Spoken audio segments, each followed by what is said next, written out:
السلام علیکم ورحمۃ اللہ وبرکاتہ۔ آج ہم بات کریں گے کہ نبی کریم صلی اللہ علیہ وسلم پر جادو کیسے ہوا، یا آپ پر اس کا کیا اثر تھا، اور آپ صلی اللہ علیہ وسلم پر جادو کس طریقے سے ہوا اور کس نے کیا۔ تو ان تمام سوالوں کا جواب ایک ہی حدیث کے ذریعے سے آپ کو مل جائے گا، جو بخاری کی مشہور حدیث ہے، امی جان حضرت عائشہ رضی اللہ تعالی عنہ کی۔ امی جان فرماتی ہیں کہ آپ صلی اللہ علیہ وسلم پر ایک یہودی نے جادو کیا۔ اس کا اثر آپ پر یہ تھا کہ بعض اوقات آپ محسوس کرتے تھے کہ فلاں کام میں نے کر لیا، حالانکہ آپ نے نہیں کیا ہوتا تھا۔ پھر ایک روز آپ صلی اللہ علیہ وسلم نے امی جان سے فرمایا کہ مجھے اللہ تعالیٰ نے بتا دیا ہے کہ میری بیماری کیا ہے، اور فرمایا کہ خواب میں 2 فرشتے میرے پاس آئے، ایک میرے سرانے بیٹھ گئے اور ایک میرے پیر کی طرف۔ سرانے والے نے پیر والے سے کہا، دوسرے والے فرشتے سے، کہ ان کو کیا تکلیف ہے؟ دوسرے نے کہا کہ ان پر جادو کیا گیا ہے۔ اس نے پوچھا کہ کس نے جادو کیا ہے؟ تو اس نے جواب دیا کہ لبید بن عاصم، جو ایک یہودی منافق تھا، اس نے کیا ہے۔ فرمایا کس چیز سے جادو کیا گیا ہے؟ اس نے بتلایا کہ ایک کنگھے اور اس کے دندانوں کے ذریعے سے۔ پھر اس نے پوچھا کہ وہ کہاں پر ہے؟ تو اس نے بتایا کہ کھجور کے اس غلاف میں جس میں کھجور کا پھل پیدا ہوتا ہے، برزروان یعنی ایک کنویں کا نام ہے، اس کے اندر ایک پتھر کے نیچے دفن ہے۔ آپ صلی اللہ علیہ وسلم اس کنویں پر تشریف لے گئے اور اس کو نکال لیا، اور فرمایا کہ مجھے خواب میں یہی کنواں دکھلایا گیا تھا۔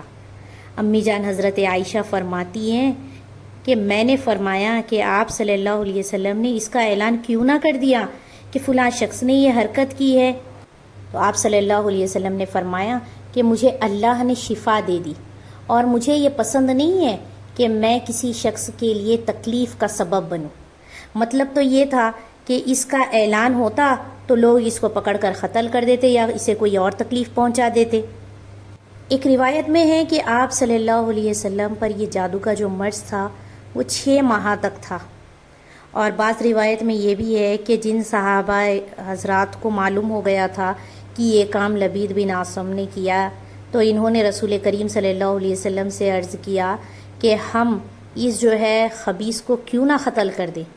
آپ نے وہی جواب دیا جو امی جان حضرت عائشہ کو دیا تھا۔ امام سالبی کی روایت آتی ہے کہ وہ فرماتے ہیں کہ ایک لڑکا تھا جو ان حضرت صلی اللہ علیہ وسلم کی خدمت میں تھا۔ اس جو ہے منافق یہودی نے اس کو بہلا پھسلا کر نبی کریم صلی اللہ علیہ وسلم کا کنگا اور کچھ اس کے جو ہے دندانے اس سے حاصل کر لیے، اور ایک تانت کے تار میں 11 گرہیں، 11 جو گھیٹیاں ہوتی ہے لگائے، اور ہر گرہ میں ایک اس نے سوئی لگائی،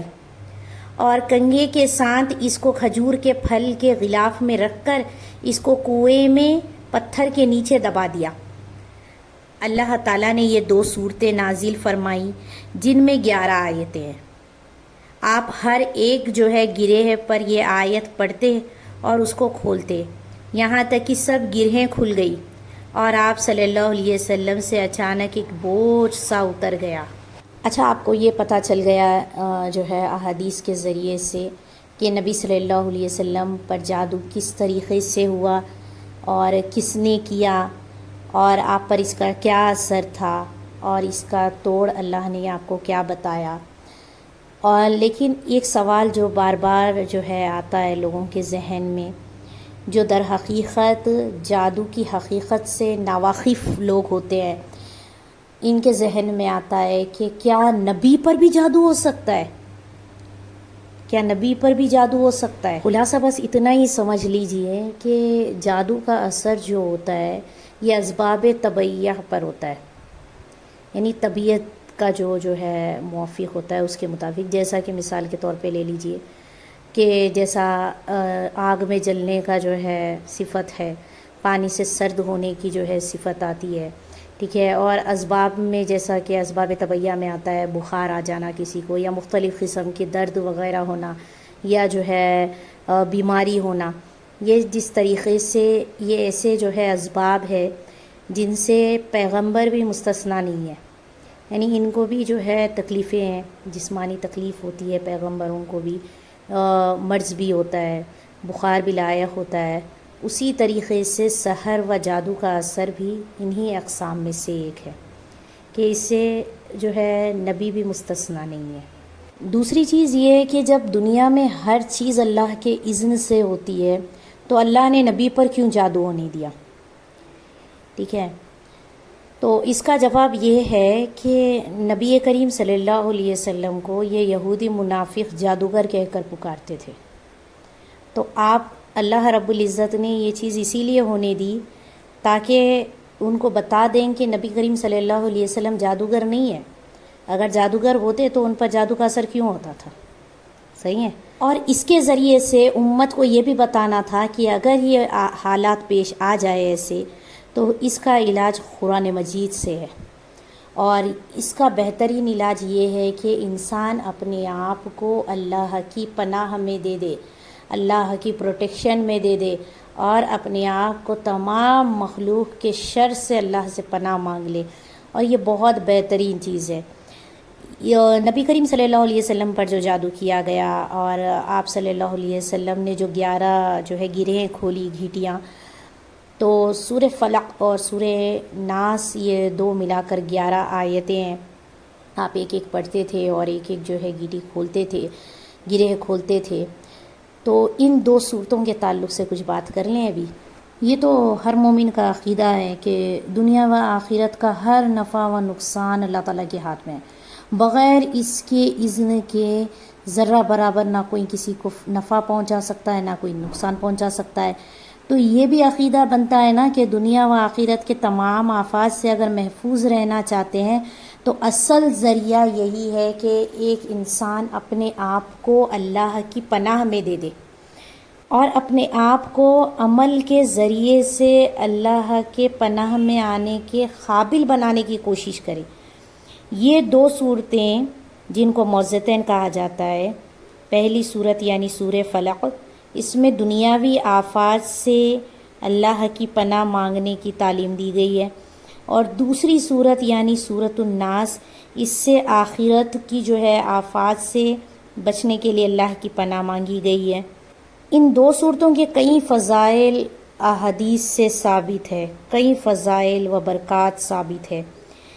صحیح مسلم میں ہے کہ حضرت عقبہ بن عامر رضی اللہ تعالیٰ عنہ کی حدیث ہے کہ رسول کریم صلی اللہ علیہ وسلم نے فرمایا کہ تمہیں کچھ خبر ہے کہ آج کی رات اللہ تعالیٰ نے مجھ پر ایسی آیات نازل فرمائی ہیں کہ اس کی مثل نہیں دیکھی جاتی،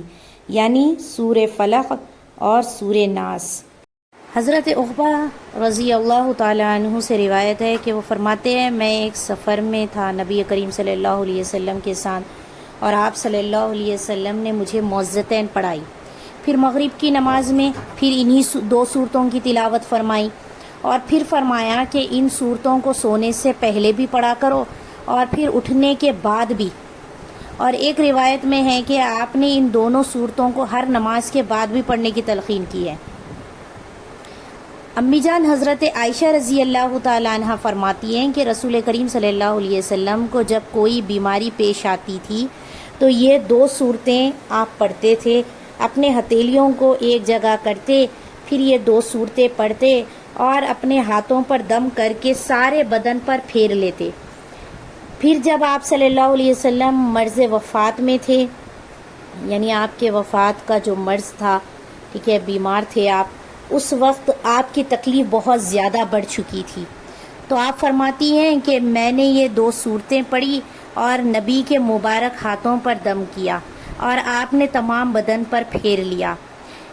آپ فرماتی ہیں کہ میں نے یہ کام اسی لیے کیا کہ نبی کریم صلی اللہ علیہ وسلم کے مبارک ہاتھوں کا بدل میرے ہاتھ نہیں ہو سکتے تھے۔ حضرت عبداللہ بن حبیب سے روایت ہے، وہ فرماتے ہیں کہ ایک رات بارش بہت زیادہ سخت ہوئی، ہم نے رسول کریم صلی اللہ علیہ وسلم کو تلاش کیا، جب آپ صلی اللہ علیہ وسلم کو ہم نے پا لیا تو آپ صلی اللہ علیہ وسلم نے فرمایا کہو۔ میں نے عرض کیا کیا کہوں؟ آپ نے فرمایا قل هو اللہ احد اور معوذتین پڑھو۔ جب صبح ہو اور جب شام ہو 3 مرتبہ یہ پڑھو، تمہارے لیے ہر تکلیف سے امان ہوگا۔ خلاصہ یہ ہے کہ تمام آفات سے محفوظ رہنے کے لیے یہ 2 صورتیں نبی صلی اللہ علیہ وسلم کا بھی معمول تھا اور صحابہ کا بھی۔ مفسرین فرماتے ہیں جس طریقے سے انسان کو جینے کے لیے ہوا کی ضرورت ہے، پانی کی ضرورت ہے، کھانے کی ہے، کپڑے کی ہے، اس سے کئی زیادہ ضرورت ہم کو ان 2 صورتوں کی ہے۔ جب اتنے زیادہ فضائل ہے ان 2 صورتوں کے، تو لہٰذا اس کا ترجمہ بھی سیکھیں گے انشاءاللہ تعالی۔ ترجمہ و تفسیر کی ویڈیو بھی انشاءاللہ تعالی جلدی جو ہے اپلوڈ ہو جائے گی۔ اللہ رب العزت سے دعا ہے کہ اللہ رب العزت ان 2 صورتوں کے ذریعے سے ہم کو اپنے پناہ میں لیں اور ہر مخلوقات کے شر سے ہماری حفاظت فرمائے، چاہے جو ہے تکلیفیں یہ دنیاوی ہو یا پھر جو ہے آخرت والی ہو، اللہ اپنے حفظ و امان میں ہم کو رکھیں،